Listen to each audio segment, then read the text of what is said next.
he could shove the job up his ass. Hi guys, welcome back to the Quora resign. Today we're reading from what is the most epic way you have seen a coworker resign or quit. Our next post is from Robert Pottinger. In 2017, I was dispatching for a cab company, paid very little, never got paid overtime, and was working 13 hours a day, sometimes 16 to 18 hours a day. I needed money, and manager knew that me needing money meant I wouldn't go anywhere, no matter what. He would blow up over the smallest things all the time. If somebody parked too close to him, he'd come storming into the dispatch office, tomato red in the face, and start screaming and throwing a temper tantrum. This guy was in his 40s. But one day, he texted me saying, "I have you scheduled for the next 6 days, 2 p.m. to 6 a.m. I replied with, "Sorry, had this week booked off for months now. Go see my grandparents, so I can't do it." He replied with, "You have to postpone." I said, "Here's my 2 weeks notice then." He said, "2 weeks? As of when?" So I told him, 2 weeks ago, as of today. Have fun dispatching. He didn't know shit about anything and was well known throughout the industry as a royal pain in the ass. Was hated by all. He knew the employment law system and used to screw it over everybody and anybody.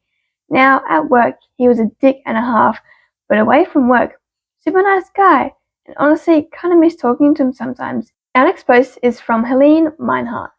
I was working in the bank long before the lotto was introduced. There was a sweepstake for Reader's Digest that paid the equivalent of US $5,000, which was a lot of money, because you could purchase a 3-bedroom, 2-bathroom house in a good area with that money. This is all I was able to find in your $3,000 a month budget.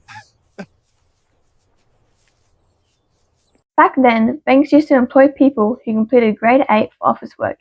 These employees made up about 10% of the workforce and did not realize how fortunate they were. The rest of the staff were mostly high school graduates, with a few college graduates. One of our underqualified colleagues used to constantly mention that she was part of that club that paid out the monthly sweepstakes, and she couldn't wait for the day she wins. Her co-workers decided to play a prank on her and asked one of their friends to phone her pretending they were calling in connection with the sweepstakes she had won. She jumped up high while screaming, "I won, and now I can finally quit!" Before anyone could explain to her that it was a prank, she threw a resonated letter on the manager's table and walked out. The manager shared the letter with the team. Everything that she disliked about her employer and her team was mentioned. She was so glad that a windfall finally materialized. When she came to the realization that it was only a prank, she was unemployed. Her qualifications were low for the position she held. She found it difficult to secure another office job.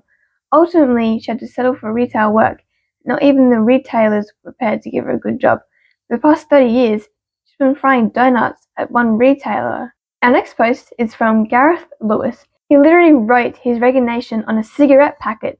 He was so hacked off with the department manager, he had a colleague to give him a used cigarette packet, opened it out, and wrote, "Dear boss's first name, I quit," and signed and dated it. Then he chucked it onto the boss's desk and told him that he was going to work for a competitor. He was escorted back to his desk, where he cleared his stuff and left for 4 weeks paid gardening leave. Why not? Why not? Our next post is from RJ. My first high school job was at a pizza place.